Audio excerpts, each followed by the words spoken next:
میں جنوں کا سردار حضرت ابراہیم علیہ السلام خلیل خدا کے ہاتھ پر ایمان لایا تھا۔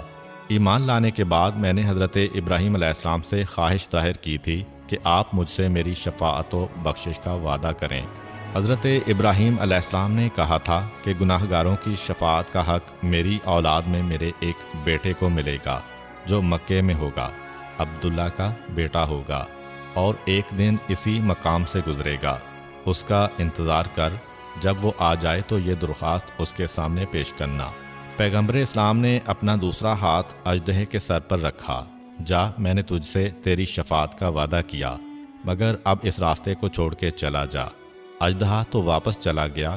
قافلہ پیغمبر کے پاس آیا اور دریافت کیا کہ یہ کیا ماجرا تھا۔ اب پیغمبر اسلام ساری بات تو نہیں بتا سکتے، کیونکہ ظاہری طور پر اعلان نبوت میں 15 سال ابھی باقی ہیں، تو یہ راز نبوت تو ان کے سامنے بیان نہیں کر سکتے۔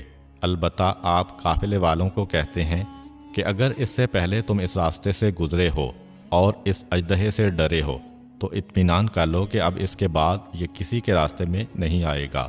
ایک ایک منظر قافلے والوں کو حیران کر رہا ہے۔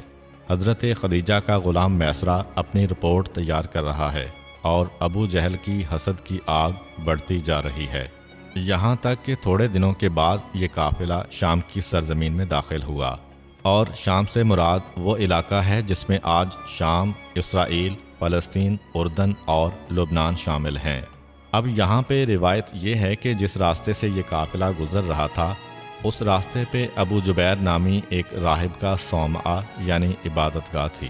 وہ اپنی عبادت گاہ میں مصروف عبادت تھا، اتنا پرہیزگار اور عمر رسیدہ تھا کہ اس سارے علاقے میں سب اس کے شاگرد تھے اور اس کا احترام کرتے تھے۔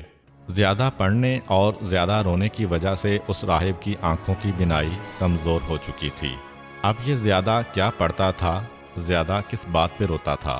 اس بارے میں روایت ہے کہ اس کے پاس تورات و انجیل کا وہ نسخہ تھا جو حضرت موسیٰ و حضرت عیسیٰ علیہ السلام نے اپنے ماننے والوں کو دیا تھا۔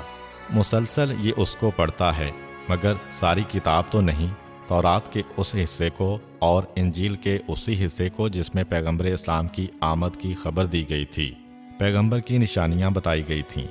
دن ہو رات ہو، مسلسل وہ پڑھتا ہے اور روتا جاتا ہے، اور بار بار کہتا جاتا ہے کہ کوئی ہے اس دنیا میں ایسا جو مجھے اس کی آمد کی بشارت دے، جو تہامہ سے یعنی مکے کے علاقے سے نبوت و کرامت کا تاج سر پہ رکھے، اس طرح نکلے گا جس طرح مشرق سے آفتاب نکلا کرتا ہے۔